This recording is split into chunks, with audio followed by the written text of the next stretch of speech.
साल था 1939।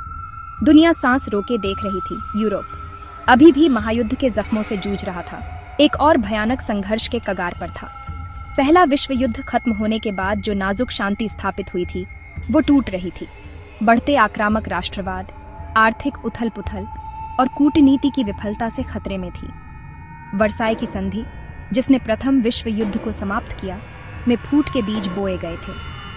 संधि, जिसे पराजित राष्ट्रों, विशेषकर जर्मनी द्वारा व्यापक रूप से अन्यायपूर्ण माना जाता था, ने कठोर हर्जाना और क्षेत्रीय रियायतें थोपीं। इसने आक्रोश और अस्थिरता को हवा दी, जिससे चरमपंथी विचारधाराओं को जड़ें जमाने का उपजाऊ जमीन मिली। 1930 के दशक के वैश्विक आर्थिक मंदी ने इन तनावों को और बढ़ा दिया। लाखों बेरोजगार और अर्थव्यवस्थाएं गर्त में होने के कारण राष्ट्र अंदर की ओर मुड़ गए, संरक्षणवादी नीतियों को अपनाया और राष्ट्रवादी भावना को बढ़ावा दिया। डर और अनिश्चितता के इस माहौल ने जर्मनी में एडोल्फ हिटलर और इटली में बेनिटो मुसोलिनी जैसे नेताओं के लिए जमीन तैयार की, जिन्होंने सत्ता हथियाने और विस्तार और प्रभुत्व के अपने एजेंडे को बढ़ावा देने के लिए लोकप्रिय असंतोष का फायदा उठाया। दुनिया देखती रही, आशंका और उदासीनता के मिश्रण के साथ। जैसे जैसे युद्ध की छाया लंबी होती गई, सबको अपनी घातक चपेट में लेने की धमकी दे रही थी। राष्ट्रवाद, इतिहास में एक शक्तिशाली शक्ति, द्वितीय विश्व युद्ध की ओर ले जाने वाली घटनाओं में एक महत्वपूर्ण भूमिका निभाई। जर्मनी में हिटलर की नाजी पार्टी राष्ट्रवाद, नस्लवाद और यहूदी विरोधी के जहरीले मिश्रण से प्रेरित होकर प्रथम विश्व युद्ध के बाद कई जर्मनों द्वारा महसूस किए गए अपमान और आर्थिक कठिनाई का फायदा उठाकर प्रमुखता से उभरी। हिटलर की विस्तारवादी महत्वाकांक्षाएं, जो उनके घोषणा पत्र मीन कैंप में उल्लिखित हैं, का उद्देश्य बड़ी जर्मन आबादी वाले क्षेत्रों पर कब्जा करके एक ग्रेटर जर्मन रीच बनाना था। वर्साई की संधि का सीधा उल्लंघन करते हुए 1936 में राइनलैंड के उनके पुनः सैन्यीकरण को अंतर्राष्ट्रीय समुदाय से कमजोर निंदा मिली। इस बीच इटली में मुसोलिनी, एक करिश्माई नेता जिसने एक फैशिस्मी तानाशाही स्थापित की थी, ने अपनी शाही महत्वाकांक्षाओं को पाला। उसने सैन्य विजय के माध्यम से रोमन साम्राज्य को उसके पूर्व गौरव को बहाल करने की मांग की। 1935 में इथियोपिया पर उसका आक्रमण आक्रामकता का एक जबरदस्त कार्य। राष्ट्रसंघ, प्रथम विश्व युद्ध के बाद भविष्य के संघर्षों को रोकने के लिए गठित अंतर्राष्ट्रीय संगठन, से केवल कमजोर विरोध का सामना करना पड़ा। फासीवाद के बढ़ते खतरे को प्रभावी ढंग से दूर करने में राष्ट्रसंघ की विफलता द्वितीय विश्व युद्ध के फैलने का एक महत्वपूर्ण कारक थी। लीग अपने आंतरिक विभाजनों और सदस्य राज्यों की सामूहिक सुरक्षा के लिए प्रतिबद्ध होने की अनिच्छा से कमजोर जर्मनी, इटली और जापान जैसे हमलावरों को रोकने में असमर्थ साबित हुई।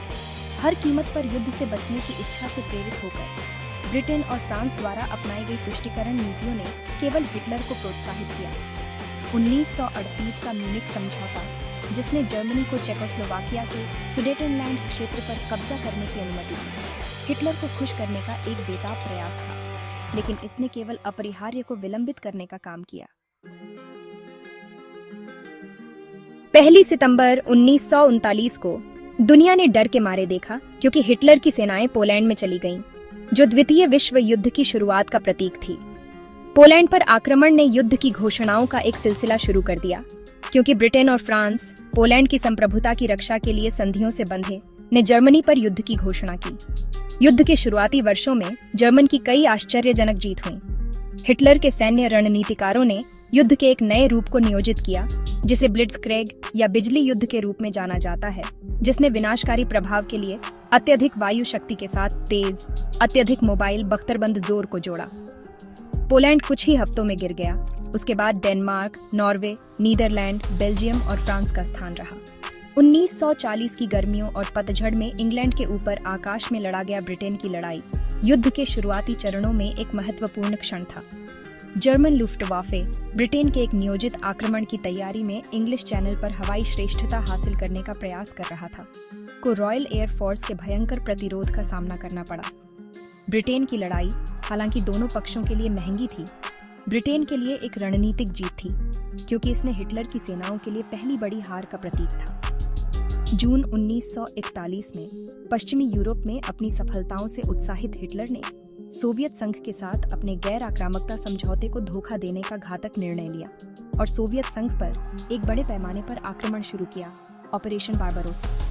सोवियत संघ पर आक्रमण शुरू में आश्चर्यजनक जर्मन प्रगति द्वारा चिह्नित युद्ध में एक महत्वपूर्ण मोड़ साबित होगा, जर्मनी को पूर्वी मोर्चे पर एक लंबे और अंततः घातक संघर्ष में घसीटते हुए।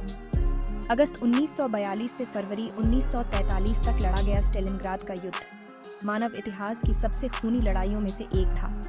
विचारधाराओं और सैन्य ताकत का एक क्रूर संघर्ष जो हमेशा युद्ध के इतिहास में अंकित रहेगा। जनरल फ्रेडरिक पॉलस की कमान के तहत जर्मन छठी सेना रणनीतिक रूप से महत्वपूर्ण शहर स्टेलिनग्राद के नियंत्रण के लिए एक भीषण गली दर गली लड़ाई में फंस गई। जब यूरोप में युद्ध चल रहा था, प्रशांत क्षेत्र में एक और संघर्ष चल रहा था। सम्राट हिरोहितो के सैन्य नेतृत्व में जापान ने एशिया में अपने साम्राज्य का विस्तार करने की मांग की। 7 दिसंबर 1941 को जापान ने पर्ल हार्बर में अमेरिकी नौसैनिक अड्डे पर एक आश्चर्यजनक हमला किया। पर्ल हार्बर पर हमला, एक तारीख जो बदनामी में रहेगी, जापान के इरादे के विपरीत प्रभाव पड़ा।